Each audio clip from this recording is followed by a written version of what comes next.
ચોક્કસ આના મનની અંદર કોઈક એનો પ્રેમી લાગે છે. ઊંઘમાં પણ અત્યારે એના વિચારો ચાલે છે અને અત્યારે શું કરતા હશે, એમનું શું થતું હશે, અને આના કારણે શ્રેણિક નારાજ થઈ ગયો.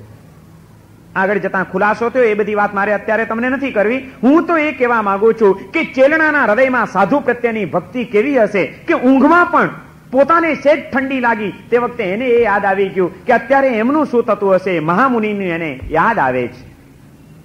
તમે અડધી ઊંઘમાંથી ઝબકી ગયા હો ઠંડીમાં તો સાધુ તરત જ યાદ આવે ને? સાધુ ક્યારે યાદ આવે બોલો? સાધુને જોઈને કોઈ વિચાર જ ના આવે, ક્યારેય પૂછવાનું મન ન થાય. શ્રેણિક ઉદ્યાનની અંદર ફરવા માટે નીકળ્યા છે ને મહામુનિ ઉભા છે, કાયોત્સર્ગ પારે છે. ત્યાં શ્રેણિક તરત જ દર્શન કરીને પ્રશ્ન પૂછે છે કે મુનિરાજ, આટલું રૂપ, આટલું સૌંદર્ય, આવી ઉછળતી જુવાની મેં હજી સુધી જોઈ નથી કોઈની. આ ત્રણેયનો સંગમ કોઈક જ વિરલ વ્યક્તિની અંદર જોવા મળે અને એ ત્રણેય સંગમ તમારામાં છે. અત્યારનો આ તમારો અવસર તો સંસારના ભોગ સુખો ભોગવવાનો છે. એવા આ કાળની અંદર તમને સાધુ થવાનું કેમ સૂજ્યું? આ કાળે તમે સાધુ કેમ થયા?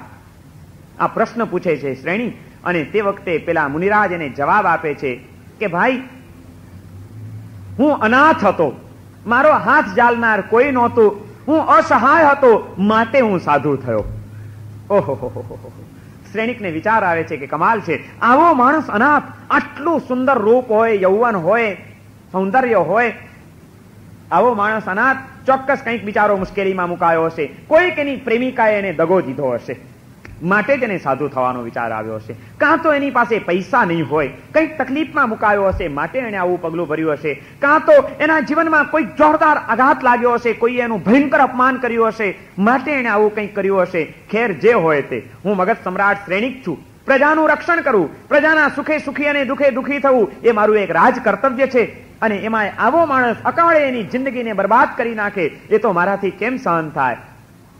અને એ એમ કે છે કે હું અનાથ હતો, મારા માટે કોઈ આધાર ન લાગ્યો, એટલા માટે હું સાધુ થયો છું. મહારાજ, કોઈ વાંધો નહીં, તમારું જે હોય તે, ચાલો હું તમારો નાથ થાઉં છું. તમને શું જોઈએ? જે જોઈએ તે હું આપું છું, તમે મારી સાથે ચાલો, આ જિંદગીને માણી લો. તમને જોઈએ એવી એક કરતા એક ચડિયાતી સ્ત્રીઓ તમારી સમક્ષ હું ઊભી કરી દઈશ, એમાંથી તમે પસંદ કરજો. તમને રહેવા માટે એક સરસ મજાનો મહેલ મારા તરફથી હું તમને ભેટ આપી દઉં છું, એમાં તમે મોજથી જીવન જીવજો. અને જીવન જીવવા માટે તમને કદાચ પૈસો જોઈએ, કંઈ વાંધો નહીં, આવો, એ પણ હું તમને આપવા તૈયાર છું. હું તમને સ્ત્રી આપું, હું તમને સંપત્તિ આપું, હું તમને રહેવા માટેનું ઘર આપું, બધું જ આપું. પણ ચાલો, તમે તમારી આ જિંદગી બરબાદ થતી મારાથી જોઈ જતી નથી. તમે અનાથ છો, હું તમારો નાથ બનું છું. અને જ્યાં અભિમાન સાથે મહારાજા શ્રેણીકે આ પ્રસ્તાવ મૂક્યો, તે વખતે એ મહામુનિ એને જવાબ આપે છે કે ભાઈ, જે પોતે જ અનાથ છે એ બીજાનો શું નાથ બનવાનો હતો? જે પોતે અનાથ છે એ બીજાનો નાથ બનવા કયા મોઢે આવ્યો છે મારી સામે? અરે, શ્રેણિકને એમ થાય છે કે આ મહારાજને ક્યાંથી ખબર હોય કે હું કોણ છું? એ મને ઓળખતા નથી, એટલે એને એમ લાગ્યું હશે કે આ પણ કોઈક એવો જ માણસ હોવો જોઈએ. મુનિરાજ, તમારો એ ભય કાઢી નાખો કે કોઈક અનાથ બીજાનો શું નાથ થશે. તમને ખબર નથી હું કોણ છું? હું આ મગધનો સમ્રાટ શ્રેણિક છું. મારી પાસે આટલું સૈન્ય છે, આટલો વૈભવ છે, આટલો વિશાળ પરિવાર છે, આવા મહેલો છે, અને પોતાના વૈભવનું, પોતાની સંપત્તિનું, પોતાની સત્તાનું આખું એ વિવેચન અને વર્ણન કરે છે મહારાજા શ્રેણિક કે મારી પાસે આ બધું છે, તમે કોને અનાથ કહો છો? મને? હું તો આટલું બધું આજે પ્રાપ્ત કરીને બેઠો છું. મુનિરાજ, તમે મને ઓળખતા નથી એટલે આવી ભ્રમણા તમારા મનમાં થઈ હશે, પણ વાંધો નહીં, જુઓ ત્યારે હું આ છું, અને એવો હું આજે તમારો હાથ ઝાલવા તૈયાર થયો છું. ચાલો, હું તમને તમારો નાથ બનું છું. અનાથી મુનિ કે છે, રાજન શ્રેણિક, અરે આ મારું નામ બી જાણે છે. હું આપના જ નગરનો એક રહેવાસી હતો, અને હું આપને સારી રીતે ઓળખું છું કે આપ કોણ છો. પણ તે છતાં હું કહું છું કે આપ અનાથ છો. અને આ બધું જે આપે વર્ણન કર્યું કે મારી પાસે આટલો વૈભવ છે, આવા સ્વજનો છે, આટલી સંપત્તિ છે, અને એના કારણે જો આપ આપની જાતને સનાથ માનતા હો તો એવું બધું તો મારી પાસે પણ ઘણું હતું. એ બધું હું મૂકીને નીકળ્યો છું. એટલે તો શું થયું? અને ત્યાં એ મુનિ, અનાથી મુનિ, પોતાની હિસ્ટ્રી કહે છે કે હું આપના જ નગરનો રહેવાસી, હું એક શ્રેષ્ઠી પુત્ર છું. મારા પિતા કરોડો સોનૈયાના માલિક, એમનો હું એકનો એક દીકરો, ઉંમરલાયક થયો. મને સારામાં સારી રૂપવતી શ્રેષ્ઠી કન્યાની સાથે મારા વિવાહ કરવામાં આવ્યા. મારું લગ્ન જીવન પણ ખૂબ આનંદથી, ખૂબ પ્રેમથી ચાલ્યું જતું હતું. પણ એમાં આ સંસારે એક થપાટ મારી મને. હું એમ માનતો હતો કે મારી પાસે આવી રૂપવાન સ્ત્રી છે, આવી વાત્સલ્ય ભરી માતા છે, સ્નેહાળ પિતા છે, અખૂટ ખજાનો છે, મને શું વાંધો આવવાનો છે, મને કોઈ ચિંતાનું કારણ નથી. આવા ખ્યાલોમાં હું રાચતો હતો. તે વખતે આ સંસારે મને એક થપાટ મારી. હું બીમાર પડ્યો, માંદો પડ્યો. પણ મારી માંદગી મારા માતા પિતાથી જોઈ જાય એમ નહોતી. હું સહેજ ઢીલો પડું તો મારી માં ખાવાનું છોડી દે. મારા મોઢા ઉપર થોડીક ઉદાસી દેખાય અને મારી પત્ની રોવા બેસી જાય. એટલો બધો સ્નેહ એમને મારી પ્રત્યે હતો. અને એમાં હું બીમાર પડ્યો. મને આખા શરીરમાં વેદના શરૂ થઈ ગઈ. સોયા ભૂંકાતા હોય એવી વેદના, આગની બળતરાઓ બળતી હોય એવી વેદના. અને એ વેદનાની અંદર હું પડ્યો. સારામાં સારા વૈદ્યોને બોલાવવામાં આવ્યા. એક પછી એક ઉપચારો મારા શરૂ કરવામાં આવ્યા. પણ કોઈ કહેતા કોઈ ઉપચાર સફળ ન થયા, કોઈ કાર્ય વાગતી નથી. મારા પિતાએ મારી ખાતર સંપત્તિને પાણીની જેમ વહેવડાવી દીધી. કોઈએ આવીને કીધું કે સાચા મોતીનો જો લેપ કરવામાં આવે તો આને ઠંડક થાય. ત્યારે મારા પિતાએ તિજોરી ખોલી નાખી અને કિંમતી સાચા મોતી એને લસોટી નાખવામાં આવ્યા અને એનો લેપ મારા શરીર ઉપર કરવામાં આવ્યો. જેણે જેણે જે ઉપાયો બતાડ્યા તે એક એક ઉપાયો મારા માટે અજમાવવામાં આવ્યા. લાખોની સંપત્તિ મારી પાછળ મારા માતા પિતાએ વેવડાવી દીધી. પણ મને શાંતિ ન વળી. મારી આ વેદના અને મારી આ બીમારી સમગ્ર અમારા ઘરને અશાંત કરી મૂક્યું હતું. મારી પત્ની તો એક મિનિટ પણ મારી પથારી છોડીને દૂર ખસવા તૈયાર નહોતી. મારી માં રાતની રાત જાગતી મારી પાસે બેસી રહેતી હતી. બેટા તને કેમ છે, હવે તને કેમ લાગે છે, સતત વાલ ભર્યા શબ્દોથી મને સાચવી રહી હતી. આ પરિસ્થિતિમાં મારા દિવસો પસાર થતા હતા. રાજન, મારા અહંકારને ત્યારે ચોટ લાગી. હું એમ સમજતો હતો કે મારી પાસે આટલો બધો વૈભવ છે, મને શું વાંધો આવવાનો. પણ તે દિવસે મને ખ્યાલ આવી ગયો કે રોગ જ્યારે શરીરને પકડી લે છે અને ઘેરી લે છે ત્યારે સંપત્તિ પણ એમાંથી બચાવી શકતી નથી. એની શક્તિની મર્યાદાઓ છે. હું એમ માનતો હતો કે મારા મોઢાની એક ઉદાસી મારી પત્નીના જીવનને અકારું બનાવી દે. પણ આજે મારી પત્ની મારી પડખે બેઠી હતી, પણ મારો રોગ લેવાની તાકાત એનામાં પણ એ તો મારે જ ભોગવવાનું હતું. મને એક એક વસ્તુઓની શક્તિની મર્યાદાનું ભાન થવા માંડ્યું. મને એમ લાગ્યું કે હું અસહાય છું. મેં મારી માને કીધું કે માં, તું કહેતી હતી કે તારા વિના તો હું એક દિવસ પણ ન રહી શકું, મને તારી ઉપર બહુ વાલ છે, માં મારું દુઃખ લઈ લે. ત્યારે મારી માએ મને કીધું કે બેટા, અમે તારી ચાકરી કરીએ, સેવા કરીએ, બધું કરીએ, પણ રોગ અમે કેવી રીતે લઈ શકીએ? તારો રોગ લેવાની તાકાત અમારામાં નથી. અને એ એમના લાચારી ભર્યા શબ્દોએ મને એક દિવસ વિચારમાં નાખી દીધો. એક દિવસની વાત છે. રાત્રિનો સમય હતો. હું પથારીમાં પડેલો હતો. રોજના રોજ ઉજાગરા કરી કરીને મારી પત્ની પણ હવે થાકેલી હતી. એમાં એનો દોષ નહોતો. જરાક એને પણ જોકું આવી ગયું ને મારી પત્ની ઘસઘસાટ ઊંઘી ગઈ હતી. મારી બળતરા જોર પકડી ગઈ મધરાતે. ત્યારે મેં પડખું ફેરવ્યું અને મારી પત્નીને બોલાવા જઉં છું કે કંઈક કરો. પણ તે વખતે મેં બૂમ મારી, છતાં મારી પત્ની દિવસોના ઉજાગરાથી થાકેલી ઘસઘસાટ ઊંઘી ગઈ હતી. એને મારો અવાજ સંભળાયો નહીં. એ તો ઊંઘતી હતી. 2 વખત બૂમ મારવા છતાં પણ જ્યારે એને ન જોયું ત્યારે મેં પડખું ફેરવ્યું અને જોયું તો મારી પત્ની ઘસઘસાટ ઊંઘતી હતી. ત્યારે મને એમ થઈ ગયું કે હું એમ માનતો હતો કે આ બધું મારી પાસે છે, મને શું વાંધો આવવાનો છે. પણ એ દિવસે મને વાસ્તવિકતાનું ભાન થયું કે આ બધું હોય છતાં ક્યારેક એવો તબક્કો આવે છે કે આપણું કોઈ નથી બની શકતું. ત્યારે આપણે એ બધાની વચ્ચે પણ અસહાય પરિસ્થિતિમાં મુકાઈ જવું પડતું હોય છે. તો પછી મારો આધાર કોણ? અને તે વખતે એ વિચાર કરતા કરતા, ચિંતન કરતા કરતા મને ભગવાન મહાવીર યાદ આવ્યા. મેં હૃદયથી મહાવીરનું સ્મરણ કર્યું. કોઈ આધાર ન દેખાયો ત્યારે પરમાત્માનો આધાર એ જ મારા માટે એક સાચું આલંબન હતું. અને એ મેં પરમાત્માને ત્યારે હૃદયથી યાદ કર્યા કે હે પ્રભુ, મારી રક્ષા કરો, મને શાંતિ આપો. માણસને જ્યારે ક્યાંય કોઈ ઠેકાણેથી શાંતિ નથી મળતી ત્યારે એને શાંતિ આપનાર તત્વ હોય તો તે પરમાત્મા છે અને સંતો છે, જેને આ સમાજ પાસેથી કે આ સંસાર પાસેથી કોઈ સ્વાર્થ નથી, એવા નિસ્વાર્થ કરુણામૂર્તિ પરમાત્મા જ સાચી શાંતિ આપી શકશે. નિસ્વાર્થ એવા સંતો જ આ દુનિયાને સાચી શાંતિ આપી શકશે. અને છેવટે વ્યક્તિને કોઈ આધાર ન દેખાય ત્યારે એ આધાર પકડ્યા વિના ચાલતું નથી. મેં તે વખતે ભગવાન મહાવીરને યાદ કર્યા, પ્રભુ મારી રક્ષા કરો, અને મેં મારા મનથી સંકલ્પ કર્યો કે જીવનની આટલી વાસ્તવિકતા કે બધું હોવા છતાં અવસરે આપણું કંઈ જ ન હોય તો પછી કોના આધારે જીવન જીવવાનું, કોની ઉપર ભરોસો મૂકીને આગળ ચાલવાનું?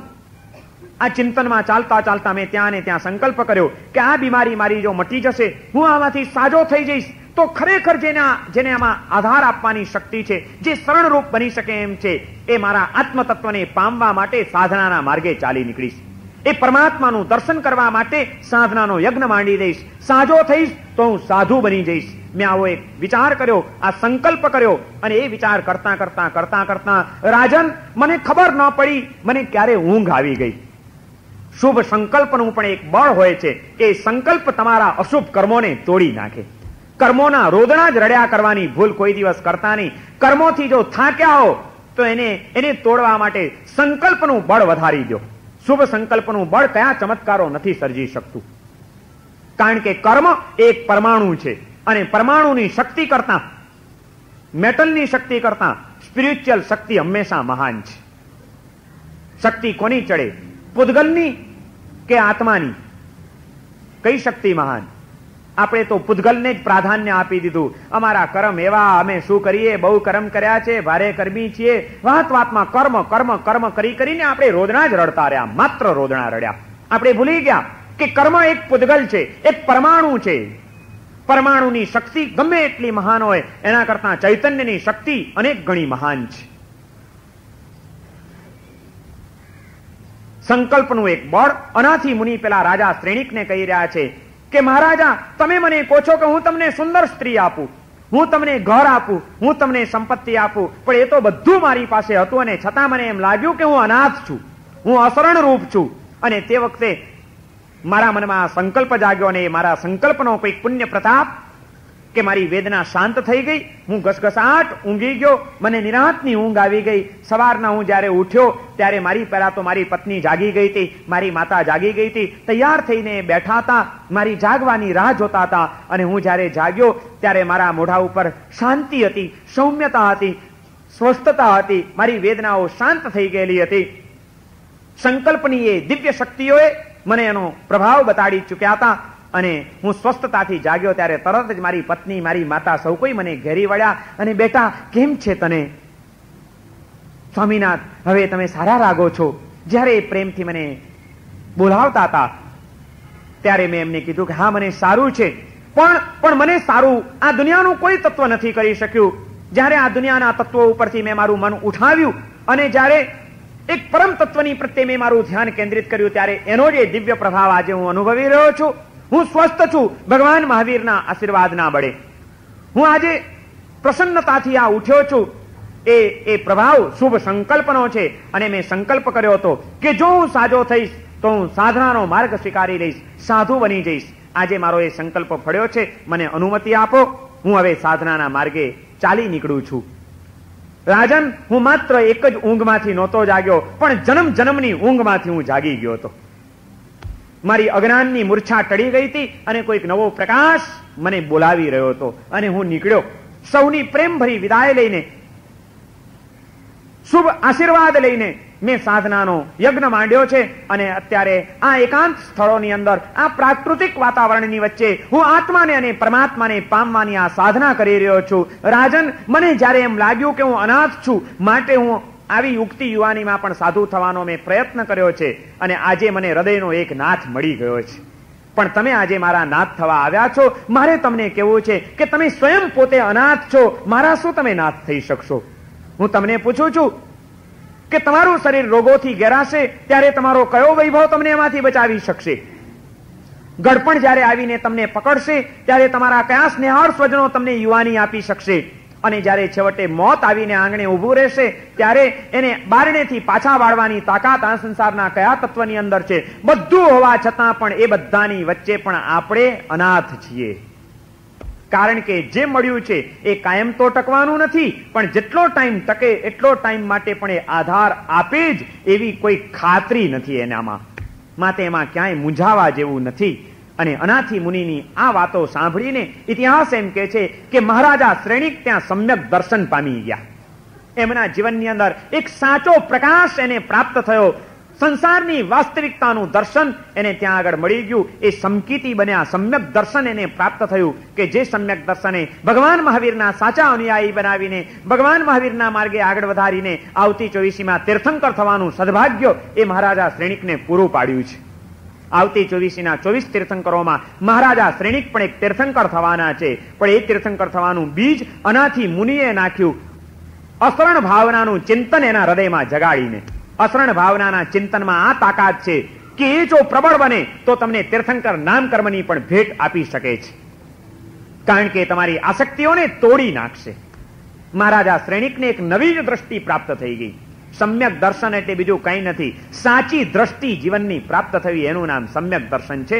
અને આવું સમ્યક દર્શન એક સંત પુરુષે એક સંસારી આત્માને કરાવી દીધું.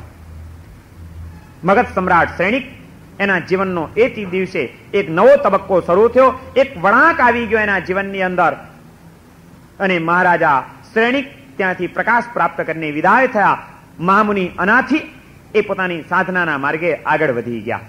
પણ અનાથી મુનિના જીવનમાં આ અસરણ ભાવનાના ચિંતને જ દિશા બદલી નાખી.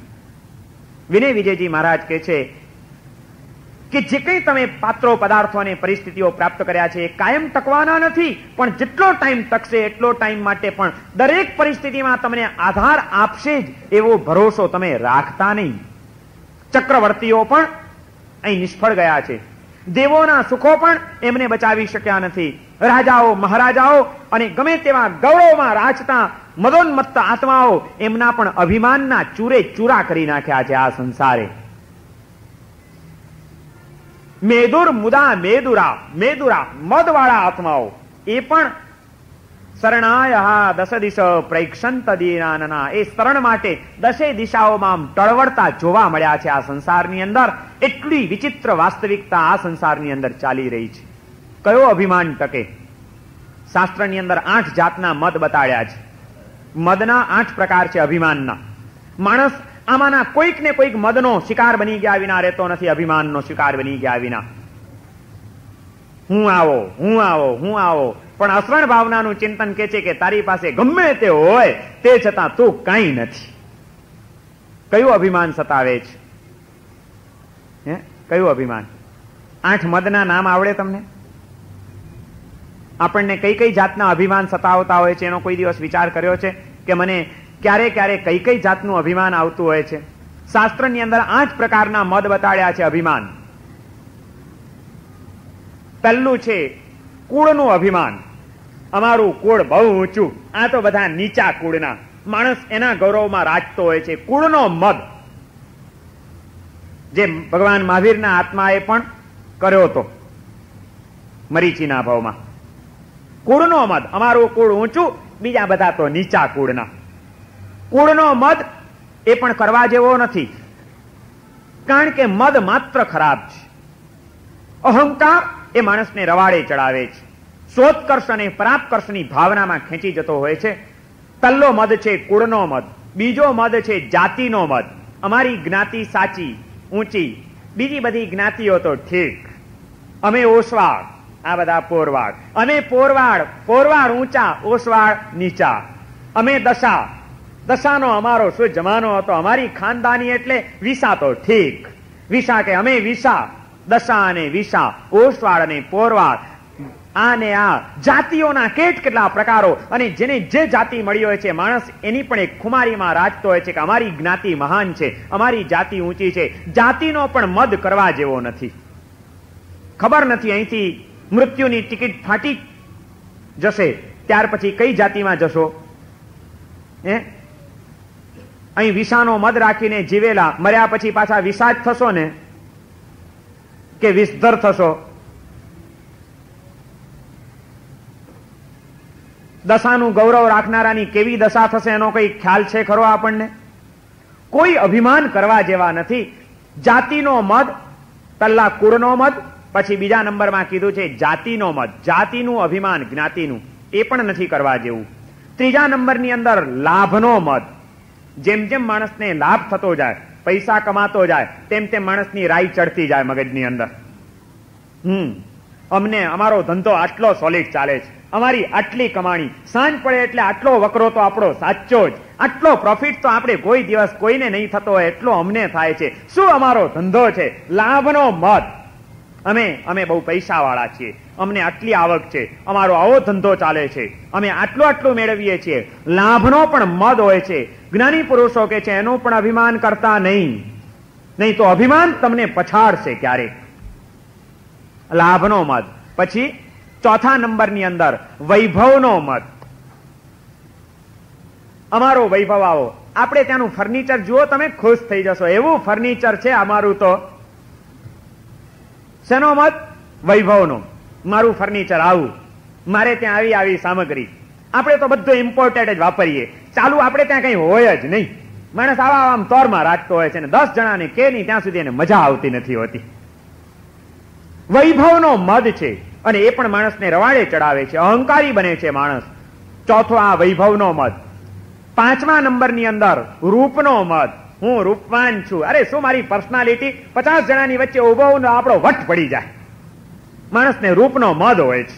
હું રૂપવાન, હું બહુ દેખાવડો, જ્યાં જવું ત્યાં આપણે તો આમ જુદા જ પડી જઈએ.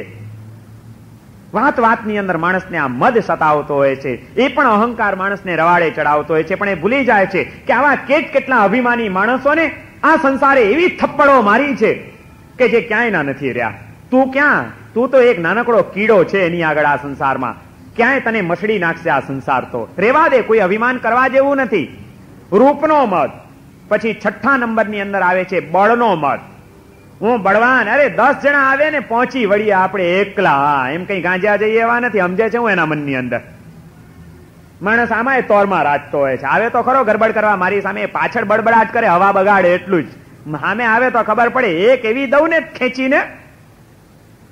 માણસ અભિમાનના બળના પણ મદમાં હોય છે કે મારું બળ. એને ખબર નથી કે તારું બળ, એક બીમારી આવશે એટલે મોઢા પરથી માખી ઉડાડવાની તાકાત નહીં હોય. નકામું રેવા દે ને પણ અભિમાન કરવું. ખબર પડશે તે દાડે તારું મદ ક્યાં ગયો, બધું અભિમાન ક્યાં ગયું. એ બળનો મદ. અને 7મા નંબરની અંદર પછીના 2 મદ એવા બતાડ્યા છે કે એ તો બહુ મુશ્કેલ છે. અહીં સુધી તો ઠીક છે, હજી કદાચ કોઈક પસાર થઈ જાય, પણ આ બધા મદને છોડીને આગળ વધેલા સાધુ અને સંતો, મહાન સજ્જનો અને ધર્માત્માઓ પણ 2 મદનો ભોગ બને છે. એ પછીનો મદ છે જ્ઞાનનો મદ. જ્ઞાનનું પણ અભિમાન. હું વિદ્વાન, હું બહુ જ્ઞાની. અરે મારા વ્યાખ્યાનમાં તો એટલી પબ્લિક આવે, આમ લોકો સાંભળી રહે કે હા શું મારા સાહેબ તમે વ્યાખ્યાન વાંચો છો. અભિમાન સાધુને ન છોડે, અમને બી પછાડે. જ્ઞાનનો મદ. અને 8મા નંબરની અંદર છે તપનો મદ. હું તપસ્વી, મારા સાહેબ મેં તો છે ને માંસ ખમણ પણ કર્યું છે. આમ 28 તો આપણે સોપારીનો ટુકડો. 28માં એને આવે તો આ સોપારી જ પાછી પકડીને છેવટે ત્યાં તો ભરાણો જ પાછો હોય. એ ભૂલી જાય છે કે 8 દિવસ ખાધા વિના રહેવું સહેલું છે, પણ 8 દિવસ અહંકાર વિના જીવી બતાડ બચ્ચા સાચી 28 તો એ કહેવાશે. 8 દિવસ ખાધા પીધા વિના રહેવું એ હજી સહેલું છે, પણ એક વખત આ વખતે સંઘવાળા નક્કી કરે, આપણે આ વખતે તિરુપતિમાં નક્કી કરીએ કે આ પર્યુષણમાં ગમે એટલી તપશ્ચર્યાઓ થાય અને કોઈ માણસે પહેલી વાર 28 કરી હોય, પણ આપણે નક્કી જ કરવું કે આણે પહેલી વાર 28 કરી છે, સંઘમાં કોઈ એને સાતા પૂછવી નહીં, કોઈ એને ધન્યવાદ આપવાની કે ઓહ ભાગશાળી તમે 28 કરી છે, હા કમાલ કરી, ધન્ય છે તમને, કેમ છો, સાતામાં છો. માણસ આની ઉપર તો જીવી જાય છે. 10 જણા એને સાતા પૂછે છે, 5 જણા એને ધન્યવાદ આપે છે, 2 ઠેકાણે એની પ્રશંસા થાય છે. આ તો બહુ મોટો ખોરાક છે. ખાધા વિના ચાલી શકે, આના વિના ચાલે? તમે નક્કી કરો, જુઓ પછી 28 વાળો ત્રીજે દિવસે કેવો ઢીલો થઈ જાય છે. અને નહીં તો 8 દાડા ખેંચી કાઢશે હસતા. કારણ કે બહુ મોટો ખોરાક એને મળી જાય છે. જ્ઞાની પુરુષોએ 8મા પ્રકારનો આ મદ બતાડ્યો છે, તપનો મદ. આ 8 પ્રકારના મદ એ માણસને રવાડે ચડાવે છે. જ્ઞાની પણ સલામત નથી, તપસ્વી પણ સલામત નથી. અહંકારમાં આવી જાય તો જ્ઞાનીનું જ્ઞાન નકામું છે, અને અભિમાનમાં આંધળો બને તો તપસ્વીનો તપ નકામો છે. જે કરીને કર્મની નિર્જરા કરવાની હતી એ જ સાધનો દ્વારા કર્મનો બંધ કરી જાય. અને આવા મદ રાખનારો મદોન્મત્ત માણસો પણ અસરણ ભાવનાનું ચિંતન એમ કે છે કે એનું અભિમાન ટકતું નથી. એ બધા પણ આખરે ફેંકાઈ જાય છે. એનું બળ, એનું રૂપ, એનું જ્ઞાન, એનો તપ, એની જાતિ, એનું કુળ, એનો વૈભવ, એનો ધંધો, આમાંથી કયું તત્વ એવું છે જે તમને ઘડપણમાંથી બચાવી શકશે, રોગમાંથી ઉગારી શકશે, મોતના દરવાજેથી પાછા વાળી શકશે? કોના ભરોસે રહેવાનું? કોઈ ચીજનું અભિમાન કરતા નહીં. અસરણ ભાવનાનું ચિંતન કે છે વધુ ને વધુ નમ્ર બનતા જાઓ, અહંકારથી મુક્ત બનતા જાઓ, તો જ તમે સાચી શાંતિનો અનુભવ કરી શકશો. વિનય વિજયજી મહારાજે એ વાતો બતાડી છે કે આવા અભિમાનમાં આવેલા માણસો પણ જ્યારે આવી કોઈ પરિસ્થિતિ આવે છે ત્યારે અત્રાણા શરણાય દસ દિશ, દસે દિશાઓમાં દીન બનીને બિચારા લાચારીથી ભાઈ સાહેબ બચાવો. કેટલી આખી જિંદગી સુધી ધમધમાટ કરનારો માણસ હોસ્પિટલમાં બીમારીના બિછાને પડ્યો હોય ત્યારે એની દીનતા જોઈ હોય તો ડોક્ટર સાહેબ બચાવો, અરે ક્યાં ગયો તારો બધો રોફ? પતી ગયું. આપણે એટલે કંઈ નથી. કોઈ અહંકારમાં રાજતા નહીં અને કોઈ પણ વસ્તુના ભરોસે રહીને આસક્ત બનતા નહીં. અસરણ ભાવનાનું ચિંતન આપણને એક નવી દ્રષ્ટિ આપે છે. આ અસરણ ભાવનાના ચિંતન માટે હજી પણ ઘણી બધી વાતો અને ઘણા કલ્પના ચિત્રો વિનય વિજયજી મહારાજ આપણી સમક્ષ રજૂ કરવાના છે. એ બધા હવે આપણે સોમવારે વિચારીશું. આજનું વ્યાખ્યાન અહીંયા આગળ પૂર્ણ થાય છે. સર્વમંગલ માંગલ્યમ સર્વકલ્યાણ કારણમ પ્રધાનમ સર્વધર્માણામ જૈનં જયતિ શાસનમ.